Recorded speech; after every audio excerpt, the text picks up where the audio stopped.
আজকের বিষয় এই বিশেষ ভিটামিন B12 অভাব হলে হতে পারে বার্ধক্য। সে বিষয় নিয়ে, বন্ধ্যত্ব বিষয় নিয়ে আজকের ভিটামিন B12 নিয়ে আজকের আলোচনা। আসুন আমাদের এই হেলথ টিপসে সকলকে স্বাগত। মানুষ সেই বিষয়ে খুব একটা মাথা না ঘামালেও ডিএনএ সিনথেসিস থেকে শুরু করে শক্তি উৎপাদন, সেন্ট্রাল নার্ভাস সিস্টেমের কার্যকারিতা বজায় রাখা, এই সবইতেই বেশ গুরুত্বপূর্ণ ভূমিকা পালন করে এই বিশেষ ভিটামিন B12। আমাদের সুস্থ সবল রাখতে শরীরের অনেকগুলি ভিটামিন কাজ করে। Vitamin A, E, C, B12 আরও অনেক। এইসব ভিটামিনের নিজের কাজ রয়েছে।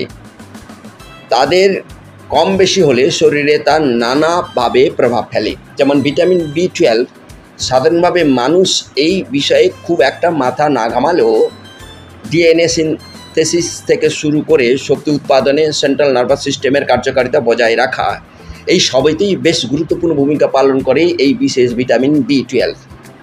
আবার এই ভিটামিনের ঘাটতি হলে শরীরে নানা প্রভাব পড়ে। জানেন সেগুলি কী কী? Mood swing.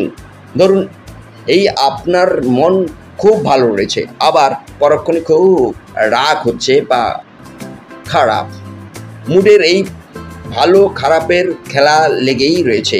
মহিলাদের ক্ষেত্রে পিরিয়ডের সময় এই সমস্যা হয়, তবে কোনো কারণ ছাড়াই এই সমস্যা হলে বুঝতে হবে শরীরের ভিটামিন B12 ঘাটতি রয়েছে। এর ফলে অবসাদ বা ভুলে যাওয়া বা কগনিটিভ ফাংশন বিগড়ে যাওয়া মতো সমস্যা দেখা দিতে পারে।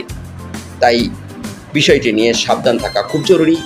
ভালো থাকুন, অন্যদের ভালো রাখুন। ভালো লাগলে নিশ্চয়ই সাবস্ক্রাইব করে রাখবেন নতুন হলে। নমস্কার।